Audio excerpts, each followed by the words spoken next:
Bonjour, on va voir dans cette session des exercices supplémentaires sur le chapitre 3 Respiration des êtres vivants. Exercice numéro 1. Afin de déterminer les échanges gazeux chez les criquets, on réalise les expériences suivantes représentées dans le document 1. Dans ce document, dans l'expérience A, on prend un tube, on met dans ce tube des criquets, on sépare les criquets de l'eau de chaud par d'une grille et on met une sonde pour mesurer le taux de dioxygène et celui de dioxyde de carbone. Dans l'expérience B, on ne met pas de criquets et les deux tubes sont reliés à un bécher contenant de l'eau colorée. On mesure le taux de dioxygène au temps 0 minutes et au temps 20 minutes. Relever l'objectif de cette expérience. Alors, le but ou bien l'objectif de cette expérience est de déterminer les échanges gazeux chez le criquet. Comparer le taux de dioxygène de l'expérience A au temps 0 minutes à celui au temps 20 minutes. Comme vous voyez, au temps 0 minutes, le taux de dioxygène est 21%. Alors, au temps 20 minutes, ce taux est 16,4%.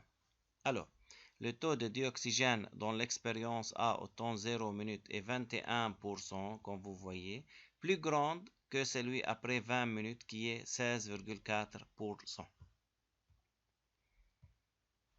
Comparez le taux de dioxyde de carbone de l'expérience A au temps 0 minutes à celui au temps 20 minutes.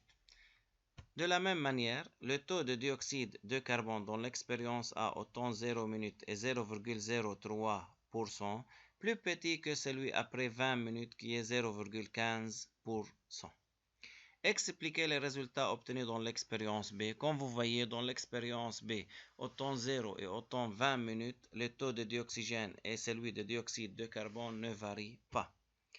Dans l'expérience B, le taux de dioxygène reste constant, 21%, et celui de dioxyde de carbone reste constant à 0,03%, même après 20 minutes, ce qui indique que c'est une expérience témoin utilisée pour comparer les résultats à la fin de l'expérience et de tirer une conclusion.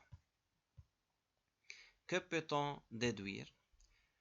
On peut déduire que le criquet respire, il absorbe le dioxygène et il rejette le dioxyde de carbone.